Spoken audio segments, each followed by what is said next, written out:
Hay tres palabras con las que podemos caracterizar y, y hablar sobre la vida del discípulo, el siervo, el ministerio, ¿no? Que tiene que ver con el cumplimiento de la misión del Señor. Hemos estado y estamos hablando sobre el Espíritu Santo y vemos que este ha sido dado, ¿no? Uno tiene que pensar, ¿para qué Dios nos dio el Espíritu Santo? ¿Para qué lo recibo? ¿Para qué lo tengo al Espíritu Santo? ¿Para hablar en lenguas? Nada más.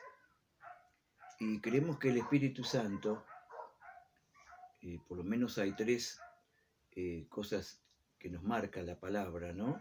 Así, a grandes rasgos, y una tiene que ver con la salvación, tiene que ver con todo ese proceso de salvación, que es la convicción de pecado, el arrepentimiento, que tiene que ver con la regeneración, que tiene que ver con la transformación y la formación de la persona.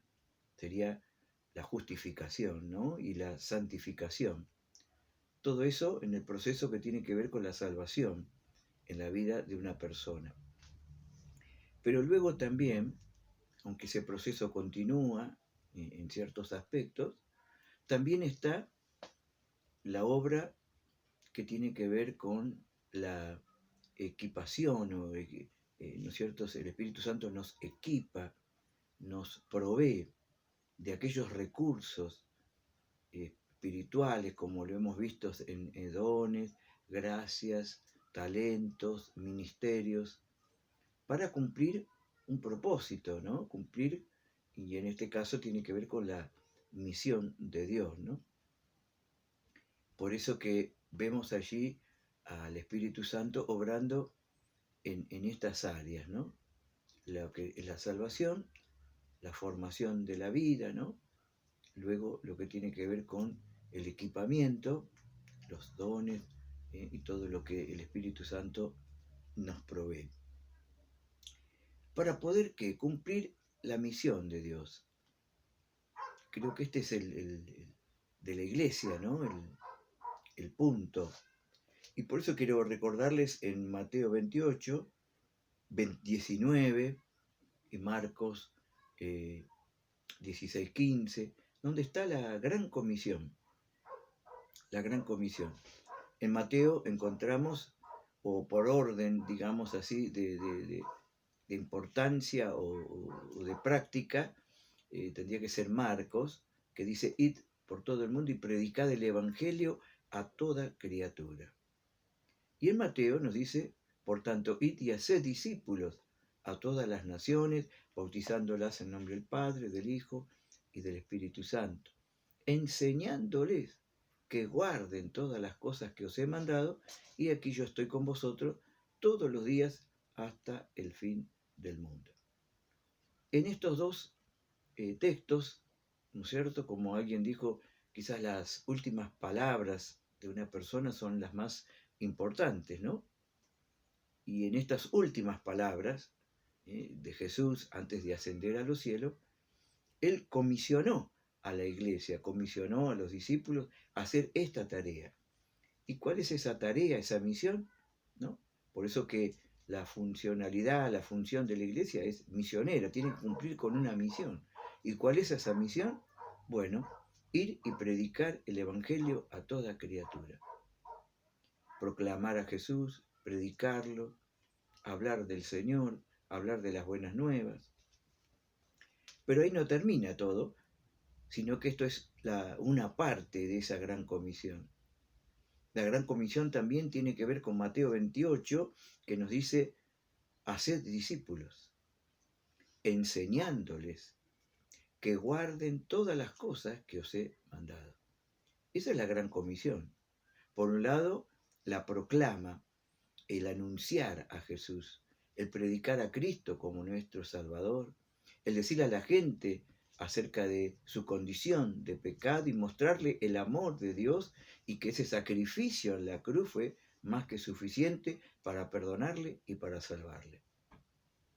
Pero también después esa persona, ¿no es cierto? Si queremos que esto tenga esa continuidad de hacer la obra, tiene que ver con un discipulado.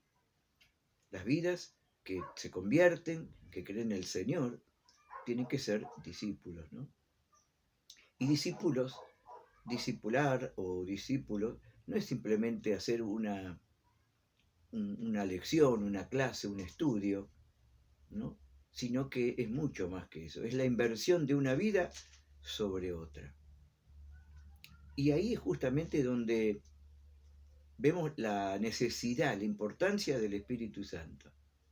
Y hay tres palabras que podían, digamos, ayudarnos a lograr estos objetivos, y ese es, ¿no es cierto?, el propósito por el cual existimos como cristianos, como iglesia, como ministerio en este mundo.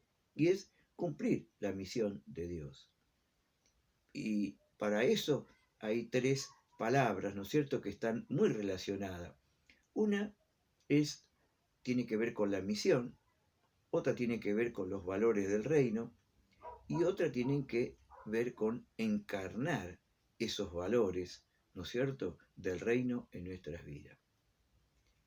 Quizás podíamos señalarlo así como, ¿no es cierto?, ese sentido misional, ese discípulo incondicional y, por supuesto, vivir un evangelio encarnacional, ¿no? Es decir, encarnar en nuestras propias vidas los valores del reino. Estaba notando que, ¿no es cierto?, como que lograr un discípulo incondicional, una vida incondicional, es decir, que no le pone límites, condiciones, restricciones a nuestro amor, a nuestra fe, a nuestro seguimiento al Señor. Y qué difícil que es eso, ¿no? Quizás podemos decir todos, de alguna manera, somos discípulos, seguidores, creyentes, pero incondicionales, bueno, eso está en el proceso, ¿no? Lograr que la iglesia, que los cristianos sean incondicionales, ¿no? ¿Y por qué esa condición, no? Bueno, justamente para que se pueda cumplir el propósito de Dios. Y tiene que ver con cumplir la misión, más allá del ministerio que cada uno podemos tener, ¿no es cierto?, ya para dedicarlo a tiempo completo, como pastores, evangelistas, apóstoles, profetas o maestros o algún otro, pero cada creyente, cada discípulo, cada seguidor del Señor es parte de esa misión. Esa no es tarea simplemente de un pastor, de un evangelista, sino, ¿no es cierto?, de todo el cuerpo de Cristo, ¿no? Que por donde quiera que vaya tiene que predicar, anunciar, como dice la carta de Pedro, para que anunciéis las virtudes de aquel que os llamó de las tinieblas a su luz admirable. Esa es una razón, predicar, hablar del Señor. Pero también está ese desafío, ese compromiso de hacer discípulos. Y quizás ahí es donde necesitamos ese ser, que en la medida que somos incondicionales, también vamos a poder reflejar. Porque yo me llamaba la atención, ¿no?, cuando dice aquí, enseñándoles que guarden todas las cosas que os he mandado. Bueno, quizás este es un trabajo, la labor de decir, bueno, entender, descubrir, creer, aprender todas las cosas que Jesús mandó, enseñó, para poder transmitirlas a otro. Yo tengo que crecer en la sabiduría, en el conocimiento de la palabra y de toda la voluntad de Dios para poderla transmitir a otros a los que quiero quizás enseñar o discipular. Pero creo que también ahí viene el desafío, porque ya no solamente, como dije, es una clase, una lección, una serie de estudios, sino una vida. Y una vida que justamente puede encarnar, puede mostrar en su vida los valores del reino de Dios. Aquellas cosas que quizás hoy se están perdiendo, ¿no es cierto?, en este mundo.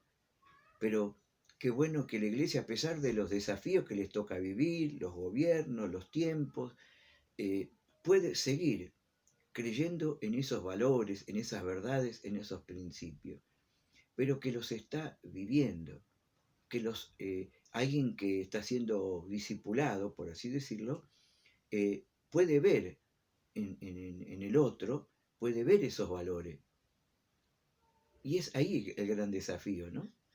Porque quizás, como decimos, a veces seguidores, gente, pueden tener mucho, pero verdaderos discípulos, discípulos que puedan adoptar y vivir esos valores para luego dedicarse a la misión de Dios, ganando, predicando, salvando almas, pero también formando vida, es una tarea mucho más profunda que requiere y es un desafío, ¿no? Es un desafío que ha estado presente desde el inicio, el comienzo de la Iglesia, del Señor, y que fue posible gracias a la obra, vuelvo a repetir, del Espíritu Santo.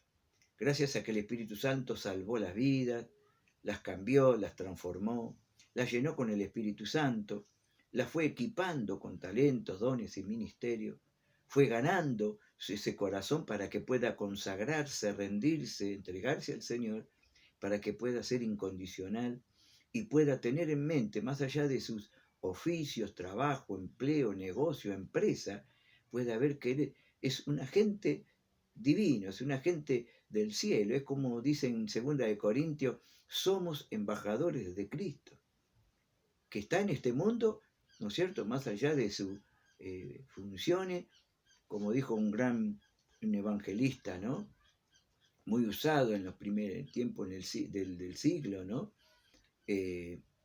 Charles Finney, creo que era, o algún otro evangelista muy usado y muy conocido de Estados Unidos, y él decía, ¿no es cierto?, que su trabajo, su misión era predicar, ¿no es cierto?, la palabra, el evangelio, y que remendaba zapatos como para ir ayudándose a cubrir los gastos, ¿no?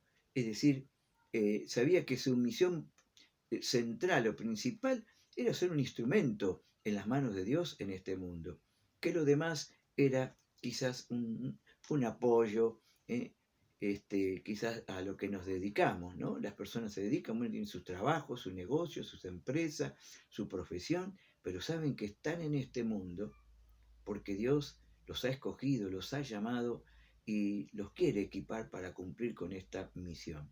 Salvar vidas, ganar almas, como dice, el que gana almas es sabio, pero también es hacer discípulo. Y para eso hay que invertir una vida. Y para eso hay que uno adoptar esos valores del reino de Dios en nosotros mismos, ya que, como dije, no estamos dando una clase, no estamos dando un estudio, unas lecciones, sino que estamos transmitiendo una vida, la vida de Cristo, la vida del reino, la vida del Señor. Y por eso que es un gran desafío que todavía está presente, a pesar quizás de las circunstancias que hoy nos tocan vivir. Y para eso, por supuesto, necesitamos, una vez más, decirle, Espíritu Santo, ayúdanos. Espíritu Santo, ayúdanos a cumplir con la misión de predicar a Cristo, de formar vidas, pero para en nosotros mismos que puedan ver encarnado esos valores gloriosos y eternos del reino de Dios. Que Dios les bendiga.